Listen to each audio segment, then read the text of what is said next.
नमस्कार साथियों, स्वागत है आप सभी लोगों का हमारे चैनल एमपी उत्कर्ष पर। और मैं आप सभी लोगों के सामने हाजिर हूं लेकर एक बेहद उम्दा सेशन। और ये सेशन हमारे किस एग्जामिनेशन को टारगेट करके बनाया गया है। तो कहते हैं ना कि हर बार जब हम लोग ऐसा इन्फॉर्मेटिव सेशन करते हैं तो बच्चों के बहुत सारे कमेंट्स जो हैं वो डिफरेंट एस्पेक्ट्स को लेकर आते हैं, जो हमें एक और सेशन लाने पर मजबूर कर देते हैं। तो आज भी हम लोग चर्चा मध्य प्रदेश आबकारी आरक्षक 2025 परीक्षा की ही कर रहे हैं, जिसे हम लोग एमपी एक्साइज कांस्टेबल 2025 बोल रहे हैं। और इसी एक्साइज कांस्टेबल वैकेंसी की अगर हम लोग यहाँ पर चर्चा करें तो आप सब लोगों को पता है कि परीक्षा तिथि हमारे सामने है। 5 जुलाई जो है वो इसकी एग्जामिनेशन डेट क्या की गई है, डिक्लेयर की गई है। और इसी एक्साइज कांस्टेबल 2025 के इस एग्जाम में वर्दी वाली नौकरी जो कि बिना फिजिकल के हमें मिल रही है, जिसमें सिर्फ हमारे हाइट और कुछ मेजरमेंट पैरामीटर्स रखे गए हैं। आपको भागने की, दौड़ने की, हाई जंप की, ऊंची कूद की, गोला फेंक की, यहाँ पर कोई टेंशन करने की जरूरत नहीं है। तो मैंने आसपास बहुत सारे बच्चे जो है वो ऐसे देखे हैं जो वर्दी वाली नौकरी तो चाहते हैं लेकिन फिजिकल से डरते हैं। तो ये आपके लिए एक अच्छा मौका है जहाँ पे फिजिकल जो है वो नहीं है ना। और बहुत आप में से काफ़ी सारे बच्चे इसका फॉर्म भर चुके होंगे, क्योंकि फॉर्म की लास्ट डेट जो है वो तो हमारी जा चुकी है, 1 मार्च लास्ट डेट थी।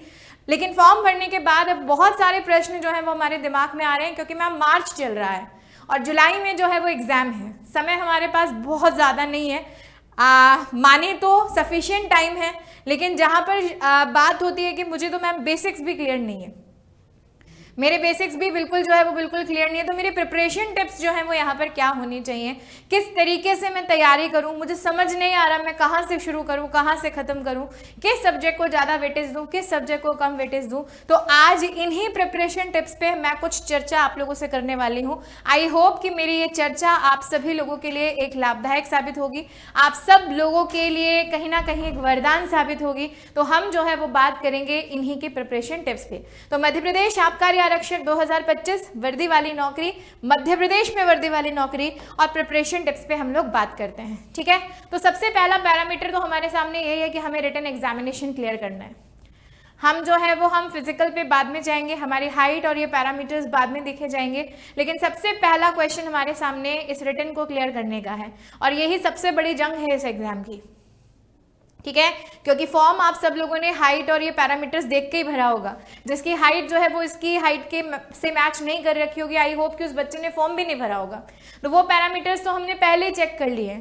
लेकिन बात ये है कि अब ये हमारे पास जो 100 मार्क्स का पेपर है, ठीक है, अगर हम लोग यहाँ पे बात करें तो टोटल हमारे पास कितने मार्क्स का पेपर है, 100 मार्क्स का पेपर है, जो 100 ही क्वेश्चन से बना हुआ है। मतलब टोटल 100 ही क्वेश्चंस हमें करने हैं।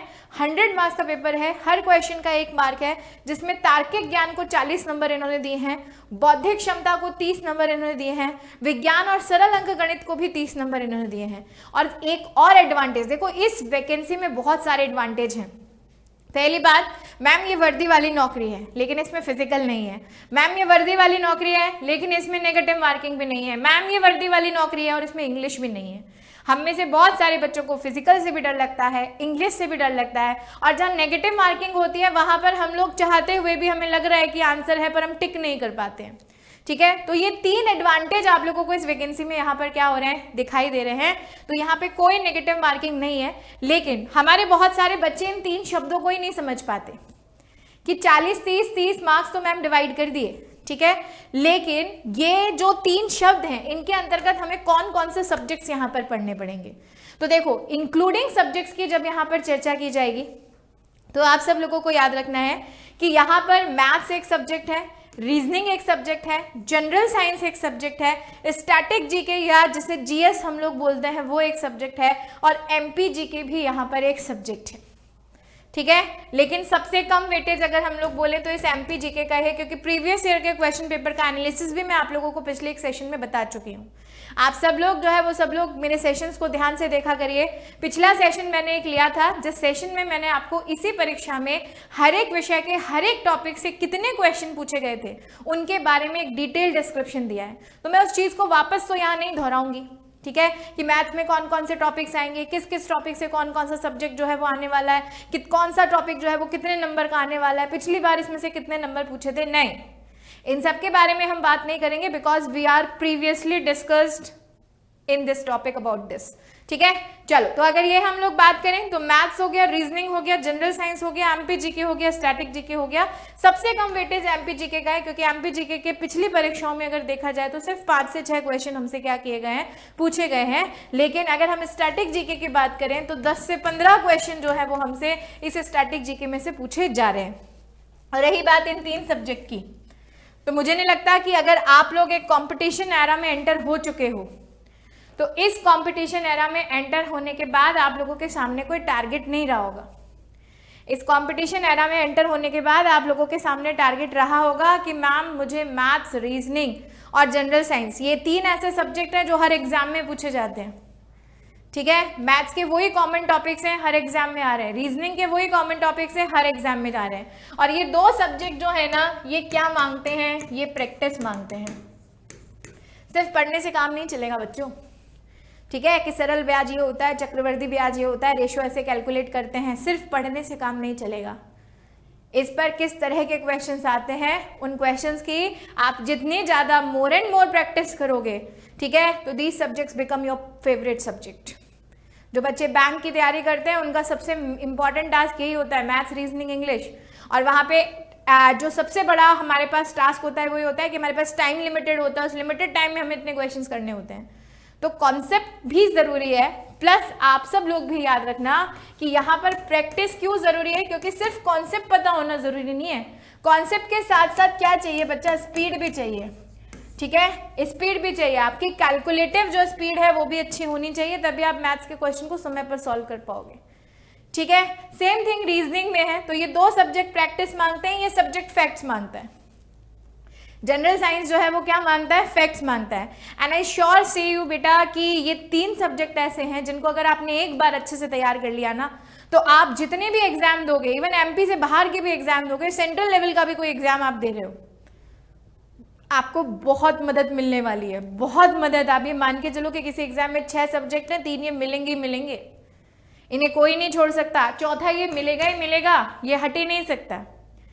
तो इन पर अपनी पकड़ बनाना मजबूत कर लो, और ये सोच के पकड़ बनाओ कि ये सिर्फ आबकारी आरक्षक के लिए नहीं बना रहा हूं, ये आगे आने वाले सारे एग्जाम्स जो है उन एग्जाम से मुझे बेनिफिट देने वाले हैं।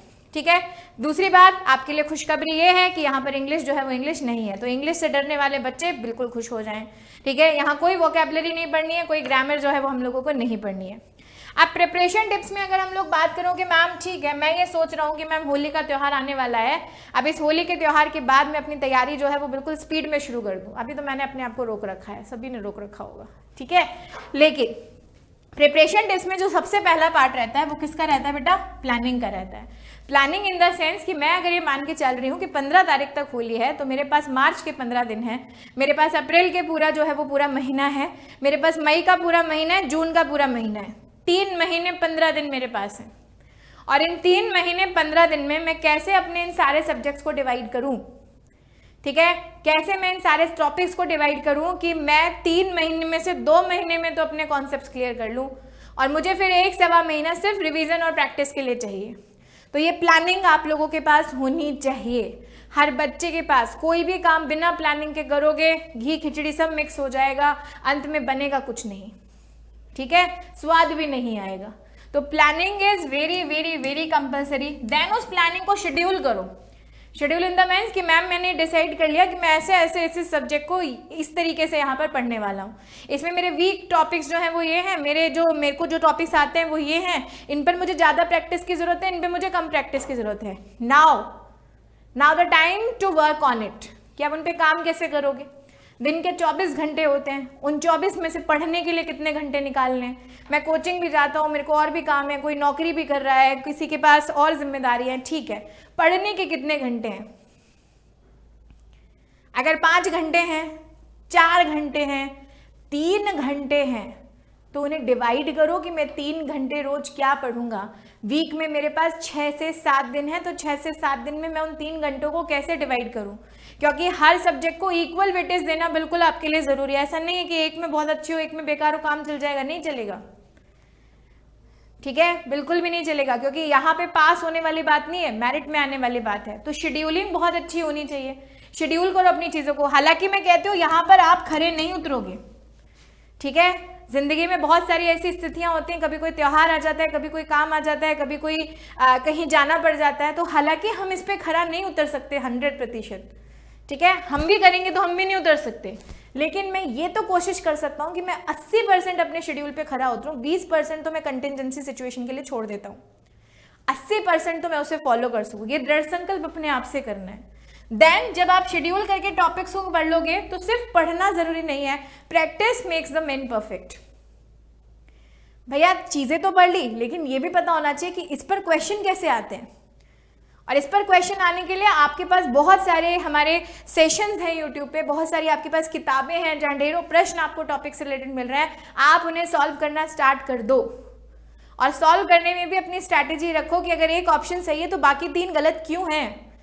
जब आप इस दायरे को ध्यान में रख के पढ़ने लग जाओगे तो आपके एक नहीं 4 क्वेश्चन जो है वो क्लियर होंगे, ठीक है। तो प्रैक्टिस भी बहुत जरूरी है, और प्रैक्टिस जब आपकी हो जाए, जब आप सोचो कि ठीक है अब मैंने सब कर लिया, पढ़ लिया, प्रैक्टिस कर ली, अब अपने आप को मॉक टेस्ट पर अप्लाई करो, सेम पेपर पैटर्न पर आधारित अपने आप को समय दो, मॉक टेस्ट जो है वो मॉक टेस्ट करो, और फिर उनका एनालिसिस करो कि कहाँ मैं लूपहोल हो रहा है, कहाँ मैं वीक हूँ, कहाँ मुझे और स्ट्रांग बनने की जरूरत है, ठीक है। ऐसा अगर आपने कर लिया तो सिर्फ एमपी आबकारी आरक्षक 2025 के लिए नहीं, बल्कि आने वाले जितने भी एग्जाम्स हैं उनमें आपको निश्चित रूप से सफलता जो है वो हासिल होगी। बस इन पॉइंट्स का हमें यहाँ पर ध्यान रखना है, ठीक है। और क्योंकि मैं एमपी उत्कर्ष से हूँ और आप सब लोग जानते हैं कि एमपी की परीक्षा है, तो एमपी उत्कर्ष आपका साथ ना दे ऐसा बिल्कुल भी नहीं हो सकता।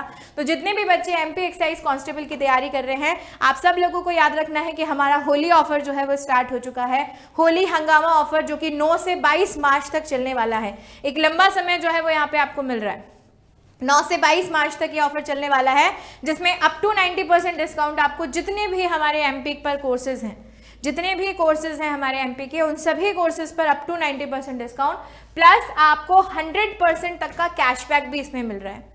अगर आप कोई बैच खरीदते हैं तो उस पर 90% डिस्काउंट भी आपको मिलेगा, अप टू 90%, प्लस 100% कैशबैक भी मिलेगा, और ये कैशबैक 5 से 7 दिनों में आपके अकाउंट में जो है वो क्या हो जाएगा, आ जाएगा। साथ ही साथ जितने भी पेड स्टूडेंट्स हैं, अगर आपने पहले से हमारा कोई बैच परचेज कर रखा है तो आपको अपने उस बैच पे 10% एक्स्ट्रा डिस्काउंट भी यहाँ पे मिलेगा।